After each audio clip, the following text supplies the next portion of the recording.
dari baling-baling ini. Kemudian kualitas penerbangan itu agak berpengaruh juga sehubungan dengan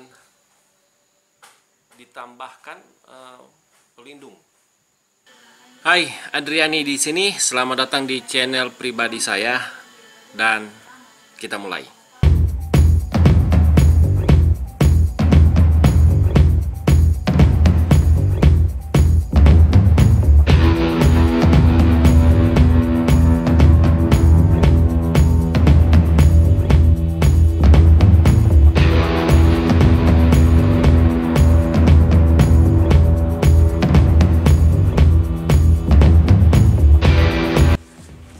Kita masih di review drone untuk bagian kedua.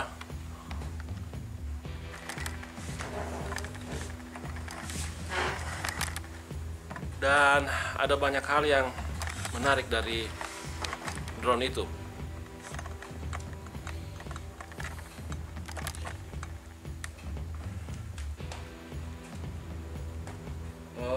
Saya akan menceritakan berbagi pengalaman sebagai pengguna kurang lebih sudah 10 bulan.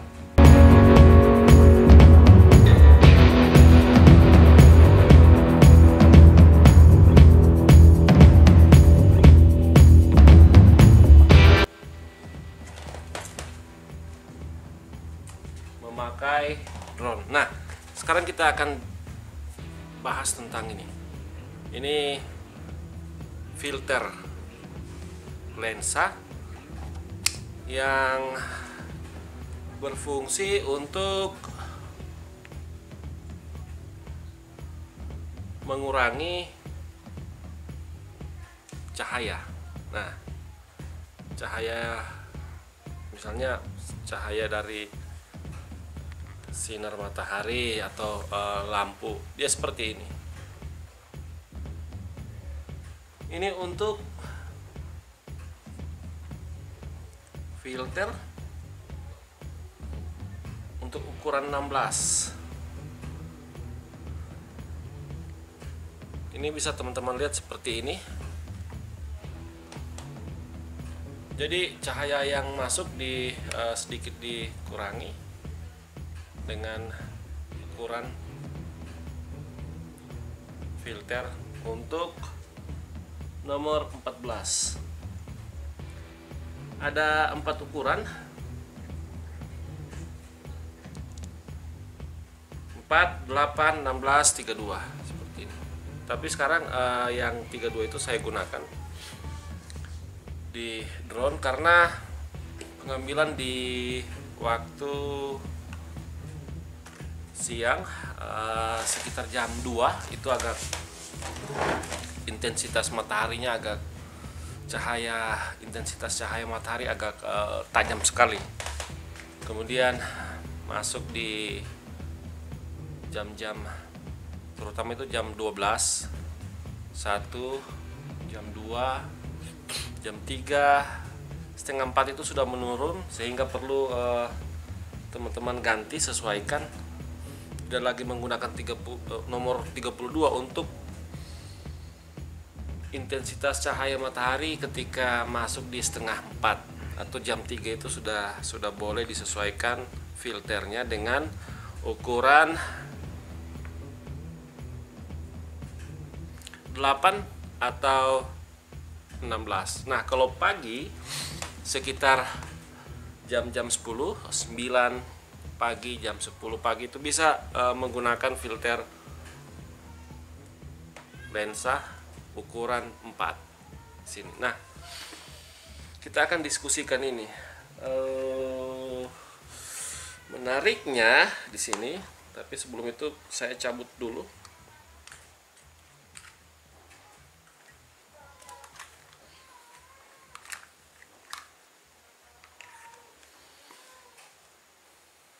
Nah, usahakan teman-teman ketika mau mencabut,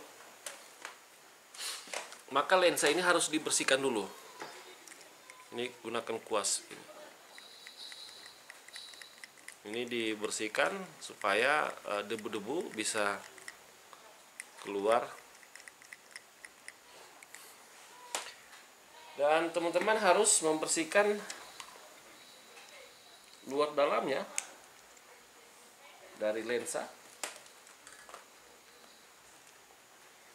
Jadi setelah ini kayak begini.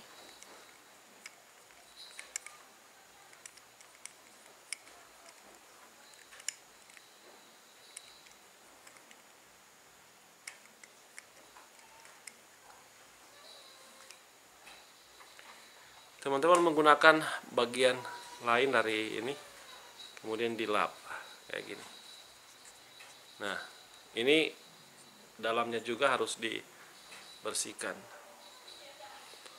Usahakan ketika membersihkan itu harus di bawah sinar lampu, atau kalau teman-teman di luar ya di bawah sinar matahari, jadi kotoran itu bisa terlihat.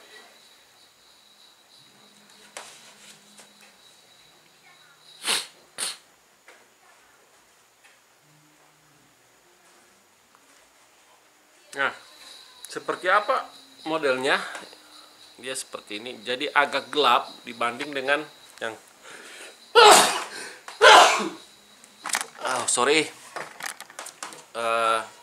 dibanding dengan ukuran-ukuran 16 atau 8. Jadi ukuran 32 itu agak, filternya itu luar biasa. Dia menyaring banyak intensitas cahaya.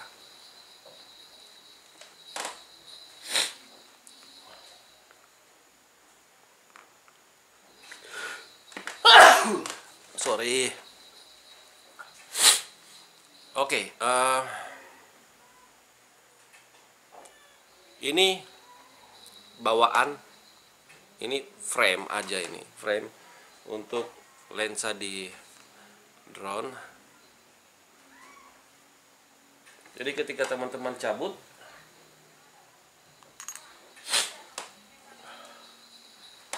penampakannya seperti ini.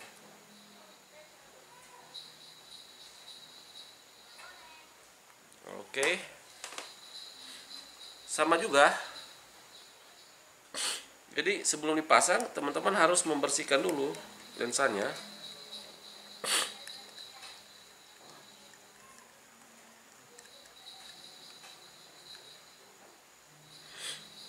Cukup lensa, kalau lensa bawaan itu cukup sorry agak influenza ini karena saya alergi dingin ini ya. Jadi hanya di luar saja.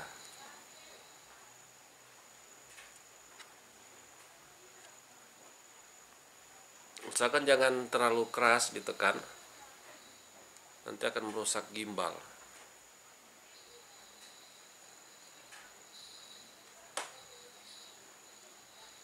Nah, setelah dibersihkan, teman-teman akan memasang ini frame-nya dengan cara dibengkokkan dulu sini.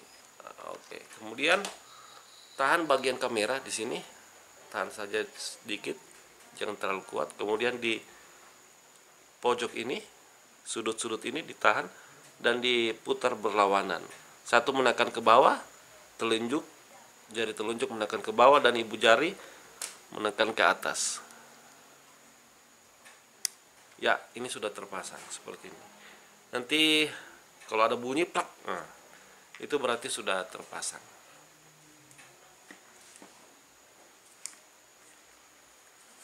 Kalau seandainya teman-teman tidak menggunakan, ya silakan ditutup lagi.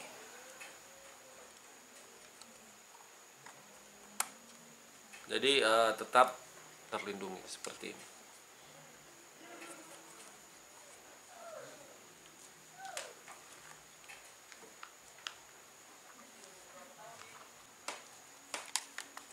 Saya biasanya baik drone pertama atau yang kedua itu saya menggunakan USB. Ini kabel USB tipe C, bukan bawaan pabrik, tapi saya beli sendiri terpisah, agak panjang karena untuk supaya bisa digunakan juga pada tablet. Dan juga kalau handphone agak lebih enak juga. Nah, ini saya gunakan seperti ini kabelnya. Jadi menggunakan USB tipe C. Seperti yang teman-teman lihat di layar, lokasi pengambilan video di Universitas Kristen Tentena, dan secara umum saya lebih banyak menggunakan ya seperti Steadicam, ya dapat dikatakan seperti Steadicam. Jadi lebih banyak hanya memainkan kamera dari atas kemudian ke bawah atau ke bawah kemudian ke atas, dan saya memilih untuk model sinematik di remote control. Kemudian di video kedua ini berkaitan dengan active track. Active track ini hanya berlaku untuk manusia dan juga kendaraan. Ini bagus, sayangnya hanya bekerja pada video, entah itu 4K dan seterusnya, tapi pengaturan VPS-nya rendah, tidak bisa dipakai untuk VPS yang agak tinggi. Nah, kita masih di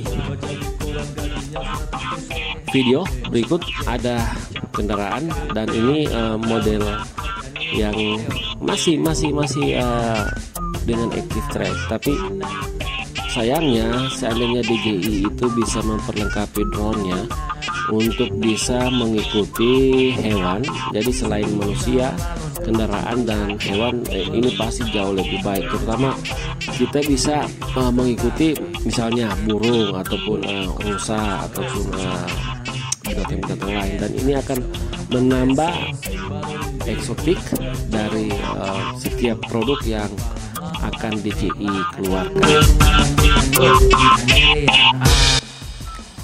Oke, sekarang kita sudah ada di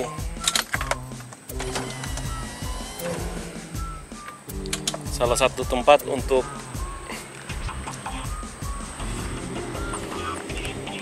bagus dilakukan tes lagi seperti ini.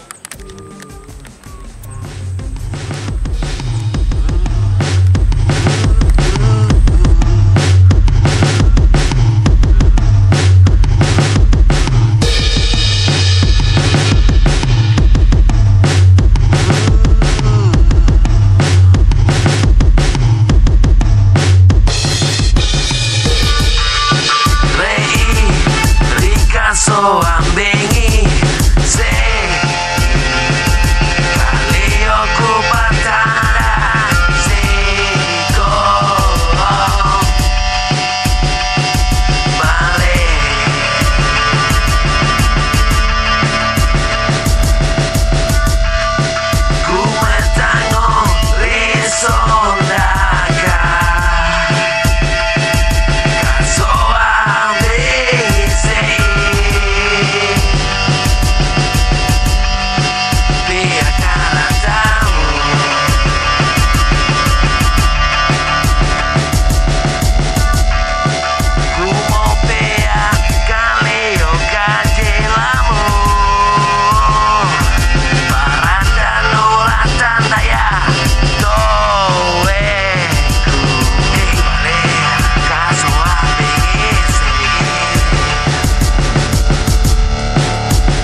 Sekoja Bejela. Ketika saya itu mengalami kerugian berupa kehilangan drone, jadi saya mendapat pelajaran penting dari pengalaman itu. Pengalaman yang paling saya anggap penting itu, saya harus membatasi diri. Yang pertama, tidak mengganti bagian-bagian di dalam mesin yang memang sudah ditetapkan standarnya dari pabrikan, misalnya DJI. Jadi teman-teman jangan mengganti bagian-bagian mesin untuk keperluan tertentu, misalnya ingin melewati standar di atas standar pabrik. Nah, kalau seandainya teman-teman ingin seperti itu, maka baiknya membeli produk yang memang sesuai dengan apa yang teman-teman inginkan. Jangan mengganti mesinnya, tapi ya beli aja yang sudah build up istilahnya, untuk sesuai standar yang ingin teman-teman kehendaki, ingin teman-teman miliki, seperti itu. Jangan mengganti mesinnya. Yang kedua, setelah teman-teman mengganti mesin, kalau seandainya itu dilakukan, maka teman-teman jangan mengganti kode-kode berkaitan dengan akses untuk meningkatkan kemampuan dari standar yang telah ditetapkan pabrik.